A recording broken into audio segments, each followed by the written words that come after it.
Morning সবাইকে, আমার এই নতুন ব্লগে তোমাদের সবাইকে স্বাগত। আমি সুদীপ্তা চলে এসেছি সুদীপ ব্লগস থেকে তোমাদের সাথে নতুন একটা ভিডিও শেয়ার করব।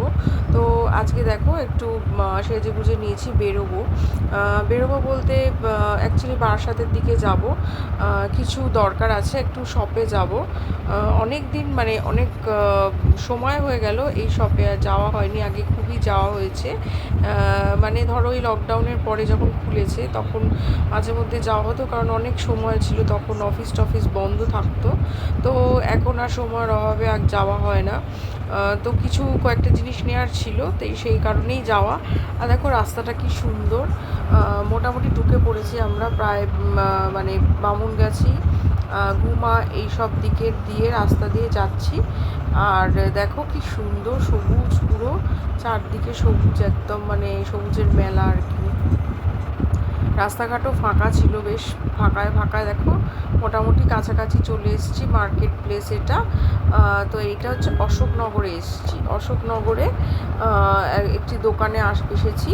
তো দেখো এখানে পার্কিং আছে, এখানে পার্ক করে আমরা ঢুকে গেলাম এই শপে, জুয়েলারি শপ। এখানে বহুদিনেরই পরিচিত। তো এখানে কাকু নেই, কাকু অ্যাকচুয়ালি অপারেশন হয়েছে, আজকে ছাড়বে, সেই কারণে আর কি। প্রিয়, অন্বেষা কেউই নেই, ওরা আনতে গেছে, সেই কারণে এই স্টাফরাও খুব ভালো। তো আমি এখানে একটু দেখছিলাম, একটুখানি গোল্ড এক্সচেঞ্জের ব্যাপার আছে। তো কিছু পুরনো গোল্ড ছিল, সেগুলোকে এক্সচেঞ্জ করব, সেই কারণেই এসছি। তো এখানে দেখো কত সুন্দর কালেকশন, এখানে সত্যি আসলে কালেকশন দেখতে দেখতেই সময় কেটে যায়, এত সুন্দর সুন্দর কালেকশন। গোল্ড আর সিলভারের কালেকশনও ভীষণ সুন্দর, আমি অনেক কিছু সিলভারেরও নিয়েছি। তো এই দেখো এই বালাটা ভীষণ সুন্দর, মুখটা দেখো, আর এখানে খিলেনও দেয়া, অ্যাডজাস্টেবল আর কি, ছোট বড় সব হাতেই হয়ে যাবে। আর এখানে কানবালাটা দেখো কি সুন্দর ময়ূর ডিজাইনের। তো এটা হচ্ছে দি পরিতোষ জুয়েলার্স। তো এই প্রথমই এই ব্লগে তোমাদের দেখাচ্ছি। তো অনেকেই হয়তো চেনো বা চিনে থাকবে, কারণ অন্বেষা তো প্রায় দিনই মানে প্রতি সপ্তাহে লাইভ করে, সেই কারণে অনেকেই চিনে থাকবে, অনেকেরই পরিচিত হতে পারে। আর এখানে দেখো, আর ওদের ব্যবহার এত ভালো কি বলবো।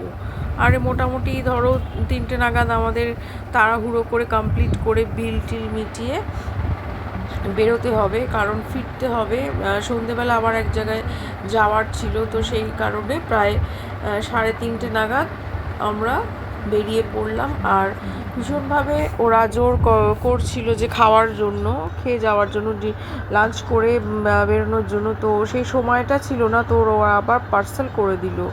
স্টাফরা এতটাই ভালো, কাকু অন্বেষা নেই তো কি হয়েছে, স্টাফরাই কিন্তু আমাদের প্রচুর আর কি, মানে সবারই এরকমভাবে যত্ন নেয়। তো দেখতেই পাচ্ছ। তো চলো